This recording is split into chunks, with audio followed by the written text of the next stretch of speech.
जय श्री माता जी। परम पूज्य श्री माता जी, आप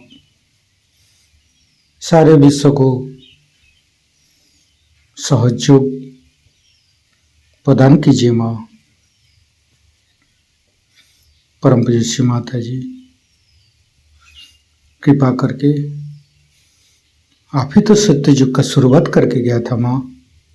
कृपा करके निराकार रूप में आप पधारिए और सारे विश्व को सहयोग बनाइए। परम पूज्य श्री माता जी, आप ही का बना हुआ ये ध्यान और मेडिटेशन के मंच पर आप सारे देव देवियों के साथ पधारिए और सभी सहजी को शांत और शुद्ध आत्मा प्रदान कीजिए ताकि हम संतुलित हो सके, निर्विचारिता हो सके। परम पूज्य श्री माता जी, कृपा करके आप पधारिए और सभी को चैतन्य स्थिति प्रदान कीजिए, निर्विचारिता स्थिति प्रदान कीजिए।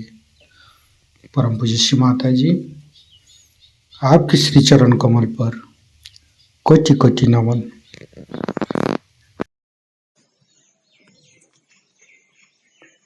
कुंडलिनी उठा के बंधन लेंगे।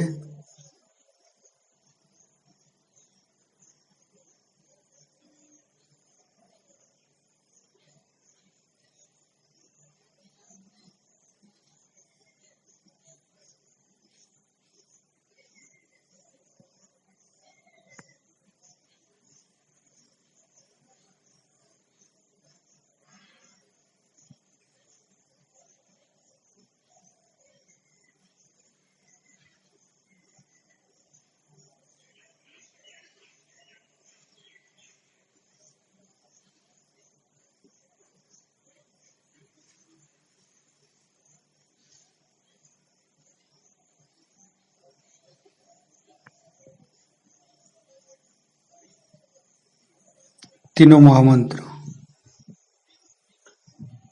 ओम तमेव साक्षात् श्री महालक्ष्मी महासरस्वती महाकाली त्रिगुणात्मिका कुंडलिनी साक्षात् श्री आदिशक्ति माता जी श्री निर्मला देवे नमो नमः। ओम तमेव साक्षात् श्री कल्की साक्षात् श्री आदिशक्ति माता जी श्री निर्मला देवे नमो नमः। ओम तमेव साक्षात् श्री कल्की साक्षात् श्री सहस्रार स्वामिनी मोक्ष प्रदायिनी माता जी श्री निर्मला देवे नमो नमः। गणेश मंत्र लेंगे। ओम तमेव साक्षात् श्री गणेश साक्षात् श्री आदिशक्ति माता जी श्री निर्मला देवे नमो नमः। दोनों हाथ श्री माता जी की तरफ। परम पूज्य श्री माता जी बिंदी को देखेंगे। परम पूज्य श्री माता जी श्री चरण कमल को अपना हृदय में फील करेंगे, प्रे करेंगे। परम पूज्य श्री माता जी, आप ही का दिया हुआ ये भारत भूमि महान है, ये योग भूमि है। यहाँ पर दिव्यता चैतन्य आप ही ने तो भरा है माँ। परम पूज्य श्री माता जी, आपके दिया हुआ ये भारत भूमि एक दिन ऐसा आएगा सारे विश्व इसको जोग भूमि के रूप में पूजा करेगा माँ। अभी भी देखा जाता है कि बाहर से कोई भी संत अपना भारत भूमि पर आते हैं तो पहले इस धरती को प्रणाम करते हैं। परम पूज्य श्री माता जी, आपका दिया हुआ ये भारत भूमि आपने तो चैतन्यित की है। कृपा करके सारे विश्व को, सारे संतों को आप चैतन्यित कीजिए। परम पूज्य श्री माता जी, कृपा करके आपकी श्री चरण की शीतलता हमारे हृदय पर भर दीजिए माँ। परम पूज्य श्री माता जी, हम अज्ञानी हैं, हमारे अज्ञानता के वश में यदि आपकी शान के खिलाफ कोई गलती हुआ हो, कृपा करके आप क्षमा कर दीजिए माँ। धीरे धीरे चित्त को मूलाधार चक्र पर, तीनों मूलाधार को देखते रहेंगे।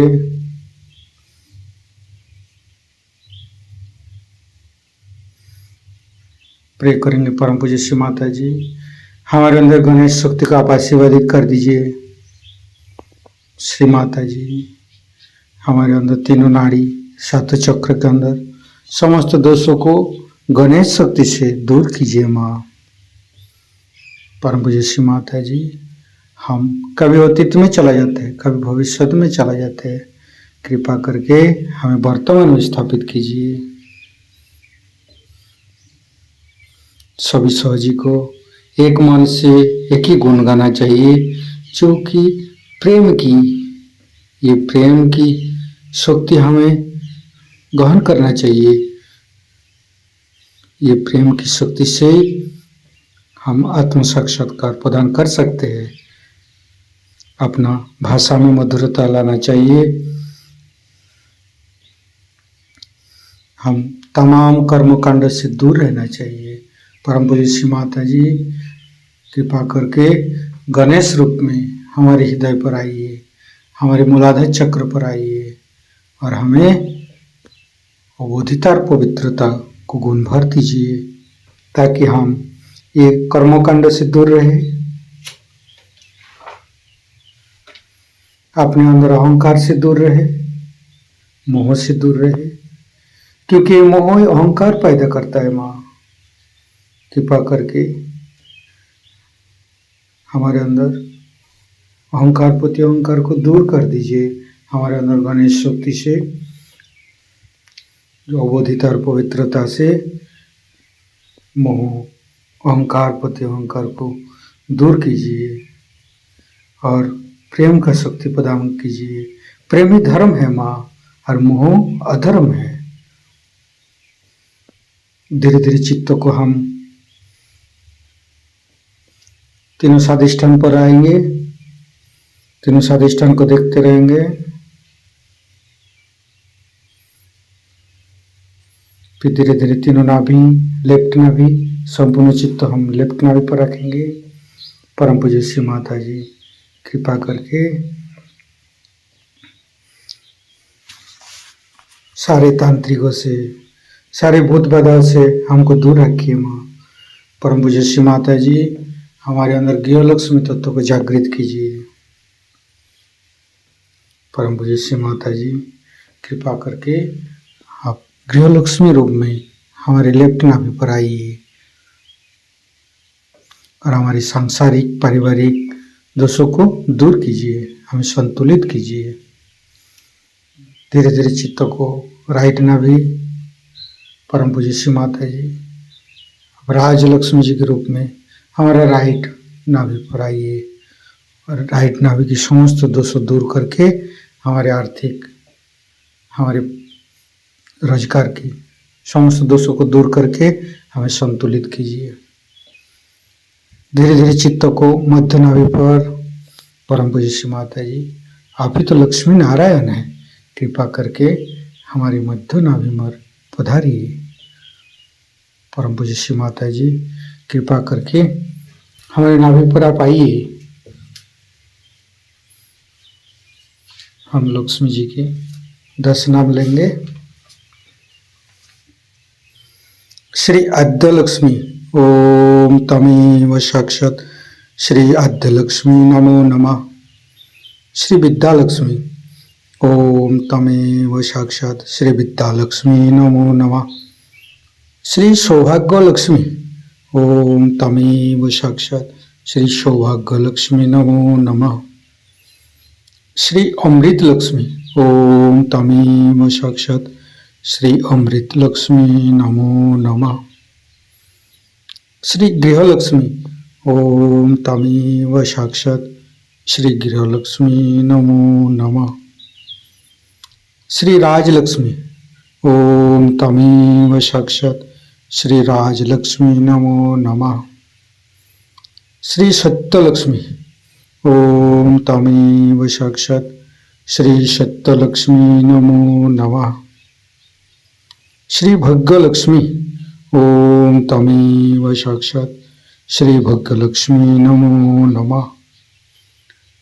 श्री योग लक्ष्मी ओम तमेव साक्षात श्री योग लक्ष्मी नमो नमः। श्री महालक्ष्मी पूरा मंत्र लेंगे। ओम तमेव साक्षात श्री महालक्ष्मी साक्षात श्री आदिशक्ति माता जी श्री निर्मला देवी नमो नमः।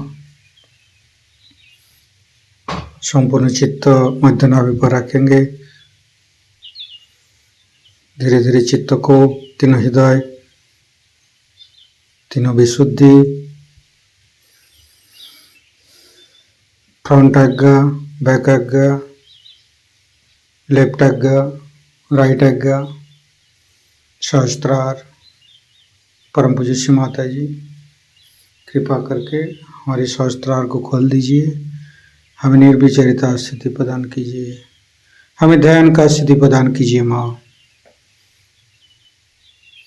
संपूर्ण ध्यान का स्थिति दोनों हाथों पर, सहस्त्रार पर परम चैतन्य और करते हुए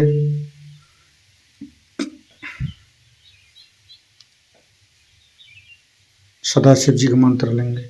ओम तमेव साक्षात श्री सदाशिव साक्षात श्री आदिशक्ति माता जी श्री निर्मला देवी नमो नमः। संपूर्ण चित्त सहस्त्रार पर संपूर्ण ध्यान का स्थिति परम पूज्य श्री माता जी का अमृत पानी हम सहस्त्रार से ग्रहण करेंगे। दिन का इंतजार कर रही है कि जब अपने आत्म साक्षात्कार को आप प्राप्त हो। कुंडलिनी जो है वो हमारी शुद्ध इच्छा है। जैसे कि हर एक इच्छा मनुष्य की पूरी हो जाती है पर उसकी इच्छा खत्म नहीं होती, तो ये शुद्ध इच्छा है। जब मनुष्य को ये शुद्ध इच्छा का फल मिल जाता है तब उसके बाद सारी ही इच्छाएं गौण हो जाती। इसके बारे में हम जानते नहीं। बहुतों ने तो कुंडलिनी का नाम भी नहीं सुना। बहुत सोचते हैं कि मैं कुंडली देखती हूँ, जो शादी के वक्त देखी जाती है।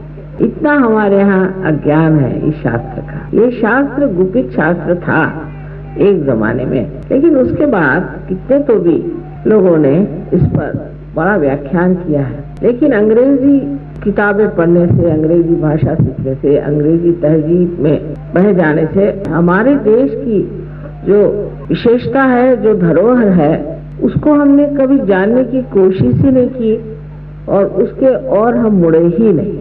और ये सब अपने शास्त्रों में भी लिखा है।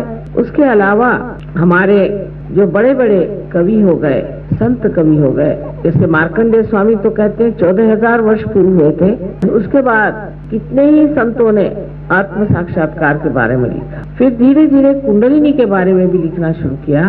इसमें हम कह सकते हैं कि आदि शंकराचार्य ने तो बहुत साफ तरीके से बताया कि आपको कुंडलिनी का जागरण करना चाहिए और कुंडलिनी के जागरण के सिवाय आप परम को पा नहीं सकते। लेकिन आदि शंकराचार्य जाने के बाद कोई भी ऐसा शंकराचार्य नहीं हुआ जिसने इस ओर लोगों को मोड़ा हो, क्योंकि शायद किसी को मालूम ही नहीं था कि कुंडलिनी का जागरण कैसा करना चाहिए। मंदिर बनाए और पूजा पाठ, कर्म कांड, दुनिया भर की चीजें शुरू की, पर जो वास्तविक चीज है कुंडलिनी का जागरण, वो किसी ने भी नहीं किया। उसके बाद हमारे यहाँ 12वीं शताब्दी में एक बहुत बड़े कवि महाराष्ट्र में हो गए, इनका नाम था ज्ञानेश्वर। उन्होंने भी कुंडलिनी के बारे में बहुत स्पष्ट रूप से ज्ञानेश्वरी में 6ठे अध्याय में बताया। इसके अलावा उन्होंने एक बड़ी सुंदर किताब लिखी है जिसका नाम है अमृतानुभव, और ये किताब तो ऐसी अद्वितीय है कि मेरे ख्याल से अध्यात्म पर इतनी गहरी किताब कोई आज तक मैंने देखी। इसके बाद नानक साहब, कबीर साहब, नामदेव, तुकाराम, ऐसे अनेक लोगों ने कुंडलिनी के बारे में लिखा। पर आश्चर्य की बात है कि दूसरे भी धर्मों में जैसे इस्लाम में ये लिखा गया है कि जब क़यामत आएगा, इस वक्त आपके पुनरुत्थान का समय आएगा, तब आपके हाथ बोलेंगे। और क़यामत पर बहुत कुछ उन्होंने लिख रखा। कुंडलिनी को उन्होंने आसस कहा। और ईसाई धर्म में भी कहा है कि ये ट्री ऑफ लाइफ है, और जिस वक्त तुम्हारे अंदर आत्मदर्शन होंगे, तब तुम्हारे अंदर परमात्मा का जो दर्शन होगा वो ऐसा लगेगा जैसी कि बहुत सी प्रज्वलित ऐसी दीप शिखाएं। और ये होता है, ये दिखाई, मुझे दिखाई देता है, आप लोगों को भी बाद में दिखाई देगा। अब इसके बारे में राजा जनक से लेकर के अभी तक हर आदमी ने अपनी तरह से इसको लिखा, जैसा समय था, जैसी स्थिति। लेकिन तब भी ये जनसाधारण को चीज मिल सकती है, इसे जनसाधारण प्राप्त कर सकते हैं, ऐसा जरूर लिखा गया था, लेकिन वो कैसा होगा इसके मामले में कुछ लिखा नहीं गया। ज्ञानेश्वर जी ने एक बहुत सुंदर कविता लिखी है, उसका नाम है पसायदान। उसमें उन्होंने सहयोग पूरी तरह से वर्णित किया है, और पूरी तरह से ये कहा है कि ऐसे दिन आएंगे। कहते हैं कि चलिए, सहयोगियों का वर्णन करते हैं कि आप चलिए, आप कौन हैं? आप जंगल की जंगल हैं, कल्पतरु के। कल्पतरु तो आप सब लोग जानते हैं, कल्पतरु के आप जंगल की जंगल है, आप लोग चलिए।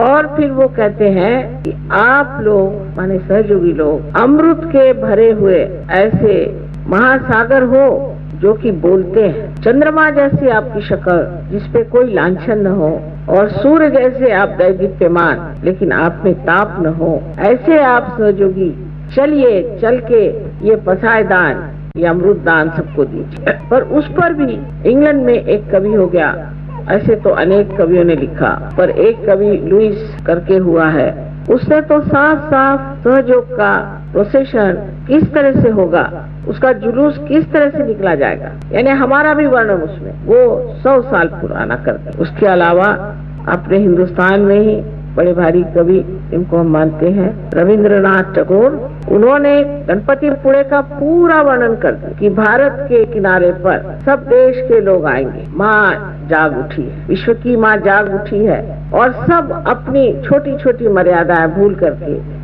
एक जात। देखिए कितने बड़े बड़े दृष्टा अपने देश में हो। रविंद्र बाबू तो हमारे ही सामने थे, और विलियम ब्लेक नाम का एक बड़ा भारी कवि इंग्लैंड में हुआ, उन्हें 100 साल पहले लिख दिया था कि ऐसा ऐसा होने वाला है। भृगु मुनि ने अपनी जो किताब नारी ग्रंथ है, एक किताब आप जानते हैं कि उन्होंने कुंडलिनी के बारे में लिखी थी, जिसको भृगु संहिता कहते हैं, पर एक किताब उन्होंने नारी ग्रंथ नाम की लिखी है। उसमें पूरा सहयोग का वर्णन है कि मनुष्य की कुंडलिनी सहज में जागरूक होकर के उसकी तंदुरुस्ती ठीक हो जाएगी, वो बिल्कुल ठीक हो जाएगा, और उसके लिए कोई भी ऐसी अस्पताल वगैरह, मतलब संस्कृत में दूसरा ही शब्द है, उसकी जरूरत नहीं पड़ेगी। और बिल्कुल सहयोग का इतना सुंदर वर्णन, पता नहीं 14,000 की 12,000 वर्ष पूर्व ये हुए, उन्होंने ये बात कलयुग के लिए कही। और अभी कुछ दिन पहले मैं एक एस्ट्रोलॉजर है कोई अमेरिका में, उनका पढ़ रही थी, मैं हैरान हो गई। 70 साल से ये काम हमने शुरू किया, बराबर 70 साल से उन्होंने ये होगा, वो होगा, ऐसा होगा, वैसा होगा, इस तरह से बढ़ेगा, इस तरह की कलेक्टिविटी आएगी, सब कुछ लिख रखा। बहुत आश्चर्य की बात, इन लोगों को इतनी चीजें कैसी दिखाई दी। लेकिन विलियम ब्लेक ने तो हमारा घर कहाँ होगा, उसमें कौन लोग काम करेंगे, सब कुछ वर्णित कर दिया, जैसे कि खड़े थे वहाँ और देख रहे थे कि घर किस तरह से बन रहा। ये सब होते हुए भी और अनेक इस प्रकार की चीजें हुई हैं। आप लोगों को कभी मौका होगा तो आप देखिएगा कि ऐसे फोटो आए हैं कि जहाँ हमारे हृदय पे ही सूर्य है, हमारे हाथ पे सूर्य है, पाँव पे चांद है, पीछे में चांद सूरज है, तरह तरह के प्रकाश सर से निकल रहे हैं और चारों तरफ प्रकाश है। कहीं हम बैठे हुए हैं तो उसकी जगह सिर्फ चैतन्य ही चैतन्य। इस तरह के अनेक फोटोग्राफ्स आपके आजकल के कैमरा में आ रहे हैं। उसको जरूरी नहीं कि कोई बड़ा महंगा कैमरा हो या कोई बड़े पहुंचे हुए फोटोग्राफर। सर्वसाधारण एक कोई छोटा सा बच्चा खींच लेता है, उसके इसमें आ जाता है। कोई एक छोटा सा एक विद्यार्थी कुछ खींच लेता है, उसके पास फोटोग्राफ आ जाता है। तो इस तरह की बहुत सी पहचाने आज मानव के लिए सहयोग में है। इसके अलावा जो जो प्रयोग किए गए सहयोग से बीमारियों के, या जो जो प्रयोग किए गए एग्रीकल्चर पे या किसी भी चीज पर, उस पर इतना ज्यादा यश मिला है कि कोई सोच भी नहीं सकता कि इतना यश किसी एक सर्वसाधारण बुद्धि के आदमी को मिल सकता। इसका मतलब एक तो है कि हमारे अंदर कुछ तो भी अज्ञान से ढका हुआ था जो खोलना पड़ा, और दूसरी बात ये भी है कि हमारे अंदर बहुत सी शक्तियां हैं सुप्तावस्था में जो कुंडलिनी के जागरण से जागृत हो गई। आज आपको मैं यही बताना चाहती हूँ कि कुंडलिनी के जागरण से क्या क्या बातें हो जाती। पूरा तो बता नहीं पाऊंगी, उसके लिए तो एक ग्रंथ लिखना होगा, पर आपको थोड़ा थोड़ा समझा। कुंडलिनी के जागरण से सर्वप्रथम हमारी तंदुरुस्ती ठीक हो जाती, हमें स्वास्थ्य मिल जाता है। कैसी भी बीमारी हो, मनुष्य स्वास्थ्य पूर्ण होता है, पर उसे ध्यान करना पड़ता, उसे बार बार अपनी कुंडलिनी को सहस्त्रार से ब्रह्मरंध्र का छेदन करवाना पड़ता है। उस तरफ थोड़ी सी मेहनत करनी। अगर उसने थोड़ी सी मेहनत की तो वो उस स्थिति को प्राप्त होता है जिसे हम निर्विकल्प समाधि कहते हैं। पहले वो निर्विचार होता है, उसे कोई विचार नहीं आता। इसका मतलब ये नहीं कि विचार नहीं कर सकता, पर जब भी चाहे वो विचार कर सकता है और जब भी चाहे वो विचार नहीं करता। यानी जो हर समय पागल जैसे हम विचार करते ही रहते हैं, एक क्षण भी नहीं रुकते, वो सारे ही विचार हमारे ऊपर जो मंडराते रहते हैं वो हट करके एक स्वच्छ आकाश सा हमारा हृदय और हमारा मस्तिष्क हो जाता है हल्का। फिर जब चाहे तब हम विचार कर सकते हैं, जब न चाहे नहीं कर, और निर्विचार में शांत अपनी शांति में खड़े रहते। अब बहुत से लोगों को मानसिक व्यथा है, बहुत से लोग आते हैं उनको डिप्रेशन हो गया। मैं तो कल ही कह रही थी कि आप इम्प्रेशन सब पे मारते हो इसलिए फिर डिप्रेशन भी हो जाता है, क्योंकि आपका इम्प्रेशन लोग मानते नहीं तो फिर आप पे डिप्रेशन आ जाता है। तो आप इम्प्रेशन ही क्यों लोगों पर मारते? पर कुछ लोगों को डिप्रेशन और भी किसी वजह से आता है। उसकी वजह क्या है? उसकी वजह क्या? अब इधर चित्त रखे, चित्त देखिए एकदम खट से उधर जाता है आप लोगों का। इधर देखिए, आप इधर देखिए, चित्त को जरा आप संयत रखें, क्योंकि जैसे जैसे हम बोल रहे हैं कुंडलिनी पर भी काम कर रहे हैं धीरे। तो सबसे पहले हमारी तंदुरुस्ती ठीक हो जाती है, और अगर उस पर हमने थोड़ा सा अभ्यास किया तो हमेशा के लिए हम ठीक हो जाते हैं। फिर हमें कोई भी बीमारी नहीं लग सकती। एक साहब ने मुझे कहा कि साहब उनको कैंसर हो गया था, इससे तो ठीक हो गया, अब उनको किडनी हो गई। तो मैंने कहा कि आप रोज ध्यान करते थे? तो उनका हंस के कहा हाँ मैं तो करता ही था। मैंने कहा यही तो है, आप हंस के कह रहे हैं, मतलब ये कि आपके लिए एक मजाक की चीज होगी ध्यान करना। आप एक चीज, एक जिम्मेदारी की चीज समझ करके आप करते नहीं थे, अगर करते होते तो कभी भी किडनी की शिकायत नहीं। और बहुत से लोग जिनको बताया गया था कि आप 1 साल में ही मर जाएंगे, 1 महीने में ही मर जाएंगे, वो अच्छे भले घूम रहे, उनको कुछ नहीं हुआ, सालों बीत गए, अच्छे से घूम रहे। जिनकी उम्र बताई गई थी कि आप 50 साल में ही दुनिया से चले जाएंगे, तो वो 70-75 चल ही रहे, और दिखने में भी इतनी उम्र नहीं लगती। बताना पड़ता है कि इनकी इतनी उम्र। जितना आप सहयोग में सहकार्य करेंगे, जितना आप दुनिया को प्रकाश देंगे, उतना ही आपको इससे लाभ होगा। आपसे पैसा तो लेना नहीं है, ना आप दे सकते हैं, आपसे कुछ भी नहीं चाहिए। सिर्फ ये चाहिए कि आप अपनी अंततक शुद्धि करें और सामूहिक रीति से मिल करके जहाँ भी आपका सेंटर हो वहाँ जाएं और वहाँ जा करके ध्यान धारणा करें। इतनी सी बात, और इससे आपकी जिंदगी विशेष रूप से एक नया रूप धारण कर सकती है, तो क्यों न की जाए। डॉक्टर नहीं चाहिए, दवाइयाँ नहीं चाहिए, कुछ नहीं चाहिए, आराम से आप रहे। एक खर्चा तो यही बचे। दूसरा खर्चा ऐसा बचा है कि जैसे मैंने कहा किसी को मानसिक क्लेश, अब अगर किसी स्त्री में मानसिक क्लेश है या पुरुष में मानसिक क्लेश है, या उसे कोई आदतें, शराब पीना है, जुगार खेलना है, पता नहीं क्या क्या आदतें होती दुनिया भर की, सिगरेट, पान, तंबाकू, ये वो दुनिया भर की चीज, जिसमें कि हम ऐसा खर्चा करके अपना नुकसान और अपने घर वालों का नुकसान और उनके सामने कोई ध्येय भी नहीं रह जाता। ये सारी आदतें एक साथ छूट जाती, मानो की कोई आदत ही नहीं रहती। जैसे बहुतों को आदत है सवेरे उठ के चाय पीने की, याद ही नहीं रहती चाय पी कि नहीं पी, भाई पी कि नहीं पूछते, नहीं पी कि नहीं पी, नाश्ता किया, कहाँ किया नाश्ता, अच्छा चल जान दो खाना ही खा लेंगे, फिर खाना खाते वक्त भी याद नहीं रहा खाना खाना है। तो 2 दिन ऐसे बीत जाते, पता नहीं चलता खाना खाया कि नहीं खाया और नाश्ता किया कि नहीं। अब ये कि हमें इस चीज का शौक है, हमें ये चीज अच्छी लगती, काफी लोग ऐसे होते हैं कि अब किसी को बेसन के लड्डू अच्छे लगते, अब सब लोग उनके लिए बेसन के लड्डू लेके चले, क्यों भाई उनको बेसन के लड्डू पसंद है। अब वो मरते दम तक उनको बेसन के लड्डू चाहिए, और अगर डॉक्टर ने मना कर दिया तो उसी की भूख लेके मरते हैं, फिर भूत बन के आते हैं और कहते हैं हमें बेसन के लड्डू दो। तो इस तरह के जो शौक है कि उसको ये अच्छा लगता है, उनको ये पसंद है, उनको वो पसंद है, अपने इधर नॉर्थ इंडिया में बहुत ज्यादा है। किसको क्या पसंद है, हर आदमी एक दूसरे की चापलूसी में लगा रहा है। इनको ये चीज पसंद है तो उनको वो चीज पसंद है, फिर पसंद ना पसंद कोई जानता ही। हमारी लड़कियों को खाना बनाने का बहुत शौक, तो मैंने कहा तुम तो अपने डैडी के लिए इतनी चीजें बनाती हो, मेरे लिए क्या बनाती हो? कहने मम्मी तुमको कौन सी चीज पसंद है, हमें तो पता ही नहीं, तुम्हें तो सभी चीज पसंद है और कोई चीज पसंद भी नहीं, जो मिले सो तुम खा लेती हो।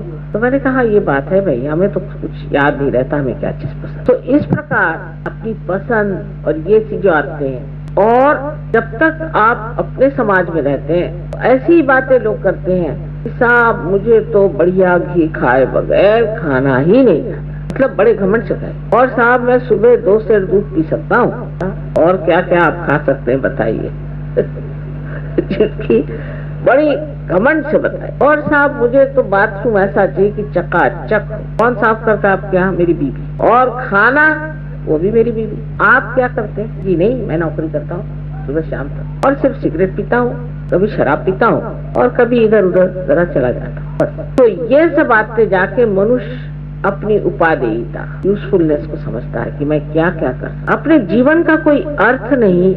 इसी तरह से हमारे यहाँ आदमी और औरत जीते हैं। अगर आप पार होने के बाद उन्हें देखें, लगता है कि पागल है क्या, इनके जीवन का कोई अर्थ है कि नहीं है। ये ज्यादा आपको विदेश में देखा जाए, किसी आप लेक में चले जाइए, कोई बोट होगी, उसमें खड़े हैं घंटों। मैंने कहा कर क्या रहे? पहले ये बोट पे बैलेंस करें। अरे मैंने कहा भाई कुछ इनको काम धंधा और नहीं कहने लगे कि ये मजा उठा रहे। इसमें क्या मजा उठा रहे, बेवकूफ जैसे खड़े हुए बोट को ऐसे पकड़े, और घंटों ऐसे तो कोई मछली नहीं कर सकती, कोई जानवर नहीं कर सकता, ये आदमी है कि क्या है जो कि घंटों अपने। एक साहब मुझे जाना है कल, जरूर लंदन जाना है, मेरे किसी का टिकट मिलना चाहिए, वो मेरे हस्बैंड के पीछे पड़े, मुझे किसी तरह बुकिंग कराइए, 3 बार फोन। तो मैंने कहा भाई साहब ऐसी जल्दी क्या? अरे साहब मुझे वहाँ एक बॉल अटेंड करने का है, डांसिंग, उसके लिए मारो धाड़ करेंगे, उसमें 4 घंटे जाके नाचेंगे और पाँव दुखा के शराब पी के आके पस्त हो जाए। लेकिन वो सोचते हैं कि हमारा जीवन जो है इसी में बहुत विषय, और इस तरह से जीवन को इतना हम बर्बाद करते हैं बात बात में। ये हमारे हिंदुस्तान में लोग इतने फैशनेबल भी नहीं, वहाँ तो 1 कांटा 1 चम्मच 1 छुरी इतना नहीं रहता, 5 चम्मच इधर, 5 छुरियां उधर, 2-3 चम्मच उधर। अब आपको समझ नहीं आता कि क्या क्या खाने का है। इतनी सी चीज खाने के लिए 2 चम्मच लगाइए, कांटे लगाइए, फिर दूसरा दीजिए, फिर तीसरा दीजिए। अभी सीधे सीधे एक थाली लगाओ और खाओ। उससे अच्छा ये है कि केले का पत्ता रखो और खाना खाओ। सरल बात है, उठाया केले का पत्ता फेंक दिया, काम खत्म। लेकिन नहीं, इतना उसमें समय बर्बाद करेंगे, और जैसे ही उनके घर आप जाइए तो फौरन बताना शुरू करेंगे कि ये प्लेट फलानी जगह की है, ये रॉयल डाल्टन की है, ये अमका है तमका है। और अगर आपके घर आएंगे तो आपकी प्लेट उठा के देखेंगे कि उसके पीछे क्या लिखा। आप क्या वो दुकान खाने वाले, उसमें कौन सी कंपनी का बना हुआ ये देखेंगे कि ये बढ़िया कंपनी का बना है कि। ऐसी चीजों की गुलामी इंसान करता है कि कुछ पूछे नहीं, और उसमें इतनी ज्यादा शोबाजी, और आपस में इतनी खींचातानी, कंपटीशन की कुछ पूछे नहीं। इस तरह से मनुष्य अपना जीवन इतना बर्बाद कर। आदमी लोगों का तो क्या कहने, वो तो आपसी रस्सी खींच में ही मारे जाते हैं। अरे भाई वो आदमी कैसे हायर हो गया, वो कैसे लोअर हो गया, उसका कैसा बड़ा हो गया, उसका कैसे छोटा हो गया। रात दिन उनको यही फिक्र लग रही है मैं नौकरी में बढ़ कैसे था। लेकिन कितना भी बढ़ता गया, समाधान तो मैंने देखा नहीं। वो जब तक कब्र में नहीं जाता है, एक टांग उधर और एक टांग इधर, तब तक वो सोचता मेरा प्रमोशन हो जाना चाहिए। अब लास्ट प्रमोशन हो रहा है, लेकिन तो भी वही सोचता कि मेरा प्रमोशन करो। और औरतों को दूसरी चीज से फुर्सत नहीं। औरतों को यह है कि उसने ऐसे बाल बनाए तो मैं क्यों ना बनाऊं, उसने ऐसे जेवर बनाए तो मैं क्यों ना बनाऊं, उसका ऐसा है तो वैसे क्यों ना करो। कभी मैंने ये नहीं देखा कि आपस में ये तुलना हो कि वो इतना भला मानुस है, इतना भला है, मैं क्यों ना भला हो जाऊं। ऐसे मैंने किसी को नहीं सुना, आज तक नहीं सुना। सहयोग में है, सहयोग में है। सहयोग से बाहर कोई आदमी औरत ऐसा नहीं कहती कि वो इतनी अच्छी औरत है, इतनी भली औरत है, इतनी दाता है, इतनी मेहरबान है, मैं भी कुछ ऐसा हो जाऊं, मैं भी ऐसे कुछ करूं। ऐसी इच्छा मैंने किसी को करके देखा। और इस तरह से हम अपनी जिंदगी का अर्थ क्या निकालते हैं, उसका कोई मतलब ही नहीं लगता। इस जिंदगी को 4 चांद लगते हैं जब आप पार हो जाते हैं, क्योंकि आपके अंदर से शक्ति बहने लग गई।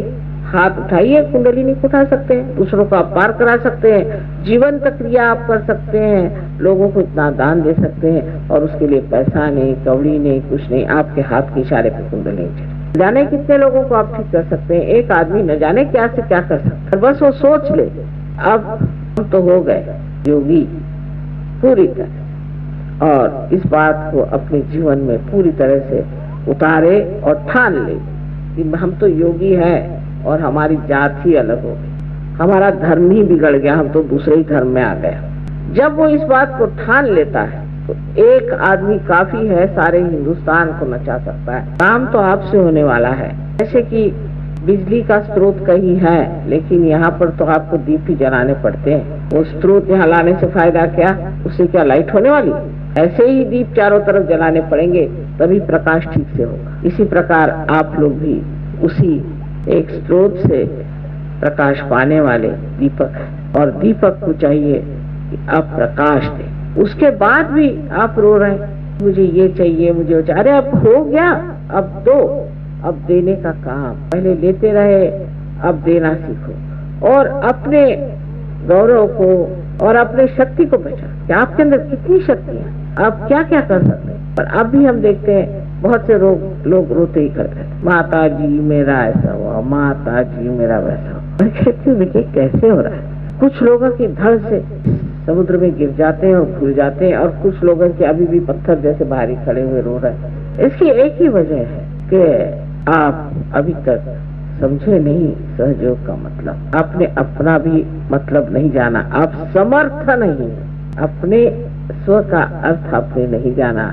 इसलिए ऐसी बात हो रही। अच्छा, अब ये तो थोड़ी सी बाहर की बात हुई कि शारीरिक व्यथा ठीक होती है और मानसिक व्यथा ठीक, और आप स्वतंत्र हो जाते। स्वतंत्र का दो अर्थ, एक तो ये कि आप किसी भी आदत की गुलामी नहीं करते। आप कहिए तो जमीन पे सो जाए, आप कहिए तो नदी के किनारे सो जाए, आप कहिए तो रात भर जग ले, जो कहिए उसके लिए शरीर हमारा जो ये हमारा गुलाम है, हम इसके गुलाम नहीं। शरीर की गुलामी एकदम छूट जाता है। और जो रात दिन का चलता है कि अरे भाई मेरे तो पैर में दर्द है, मेरे तो सर में दर्द है, वो सारे दर्द अपना बोरिया बिस्तर बांध के कभी रफू चक्कर हो जाते हैं, और आप दूसरों का दर्द दूर करते हैं।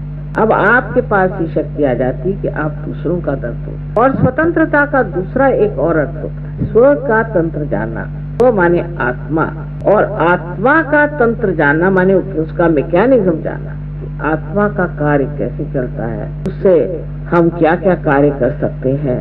जब आत्मा हमारे चित्त में आता है तो हमारे चित्त का क्या हाल होता है, ये सब चीज को जानना ही स्वधर्म को जानना है, और स्व तंत्र को जाना ये भी हो जाता है। आपने तो अपने को जाना ही नहीं। जानने में सबसे बड़ी बात तो आप यही जानिएगा कि आप बहुत शक्तिशाली, उसमें हिचकिचाहट नहीं होनी चाहिए। वाकई में आप तो ऐसा ही हुआ कि किसी को ले जाके सिंहासन पे बिठाया, अभी वो सोचता है पता नहीं ये क्या चीज है, इस पे बिठा दिया, मैं सिंहासन पे बैठा हूँ या नहीं, और बार बार उठ खड़ा हो रहा। अब विराजो, राजने का समय आ गया, इस पे विराजो, आराम से शांत से बैठो। अब किसकी मजाल है जो तुमको छू ले या तुम्हें सताए या परेशान। जो तुम्हें सताएगा वो एक दिन आके तुम्हारे चरणों में गिर के रोएगा और कहेगा बाबा मुझे इस तकलीफ से पता नहीं मैंने तुम्हें क्यों तकलीफ। इस प्रकार आप परमात्मा के साम्राज्य में चले जाते हैं, और परमात्मा के साम्राज्य में जाने पर बड़ा आश्चर्य होता है कि हर चीज जो आप लेना चाहते हैं तो एकदम से मिल जाती है। आपको कोई काम करना है तो एकदम बन जाता है।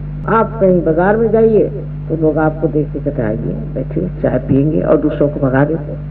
क्या बात नहीं, आपकी शक्ल से ही लग रहा है कि आप बड़े शरीफ आदमी, शक्ल से ही लगने लगता है। फिर आपका बोलना चालना इतना प्यारा मधुर हो जाता है, गुस्सा तो कभी का ही रफू चक्कर हो जाता है, और एक तरह से आप प्रेम भाव और उस प्रेम में एक बड़ा अजीब सा आकर्षण होता है। वो आकर्षण ऐसा है कि उसमें किसी प्रकार की गंदगी नहीं होती। आकर्षित होता है मनुष्य ऐसे आदमी की तरफ और सोचता है कि इस आदमी में कौन सा ऐसा गुण है जिससे मैं इसके तरफ इतना आकर्षित होता हूँ। कहते हैं कि कस्तूरी का सुगंध अगर आ रहा है तो उसको कसम लेने की जरूरत नहीं पड़ती। जिस मनुष्य में प्रज्ञा होती है, जिसकी जागरूक चेतना होती है, उसके लिए कसम लेने की जरूरत नहीं पड़ती और आपको ये नहीं कहना पड़ता कि साहब ये आदमी जागा।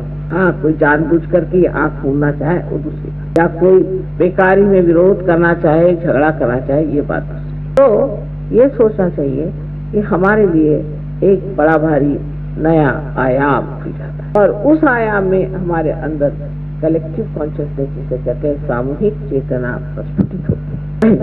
आप जानते हैं उस पर कि दूसरे आदमी के कौन से चक्र पकड़ रहे हैं, आपके कौन से चक्र पकड़ रहे हैं और आप अपने से अलग हट जाते हैं। आकर कहेंगे माँ मेरा आज्ञा चक्र पकड़ रहा है, बहुत बुरी तरह, इसे ठीक करिए। माने ये कि मुझके अंदर अहम भाव है, मैं मुझे अहंकार है, मैं अहंकार में आ गया हूँ, इसका मतलब अहंकार है। लेकिन कहेगा माँ मेरे को सर दर्द हो रहा, आप जरा आज्ञा चक्र मेरा ठीक है, माने मैं अहंकार हूँ। कोई आदमी ऐसा कहेगा, अरे अगर किसी से कहे तुझे अहंकार है,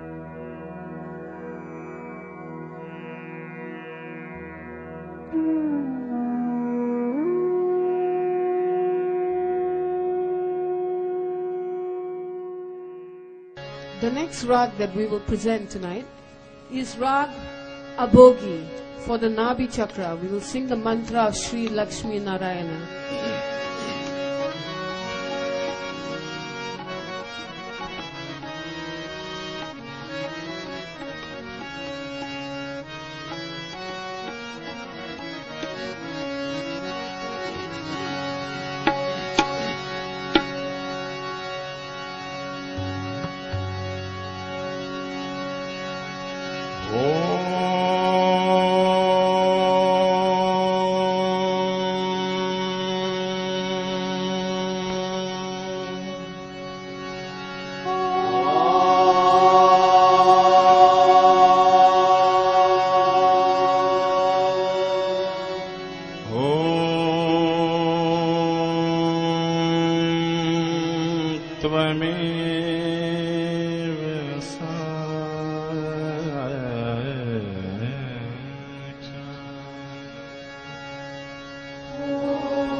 श्री लक्ष्मी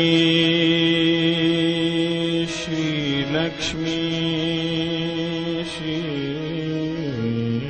लक्ष्मी श्री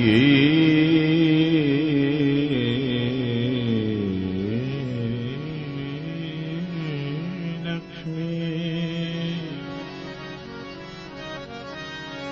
श्री लक्ष्मी श्री लक्ष्मी श्री लक्ष्मी नारायण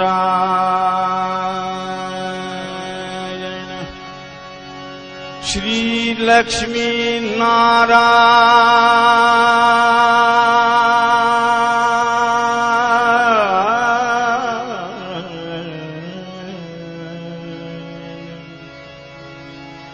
श्री लक्ष्मी नारायण नारायण नारायण नारायण नारायण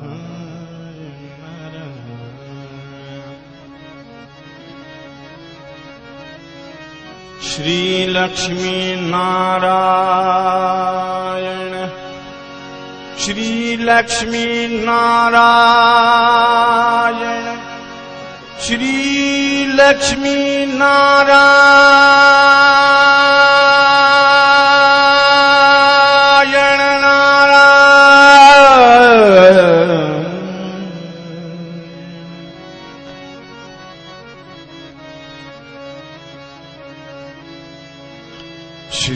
लक्ष्मी नारायण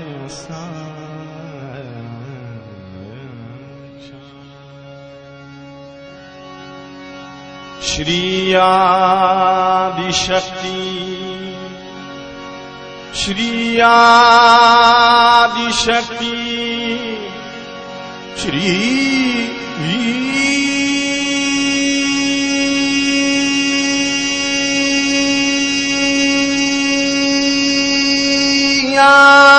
आदिशक्ति माता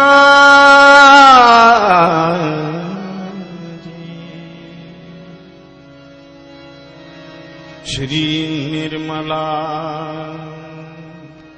श्री निर्मला श्री निर्मला देवे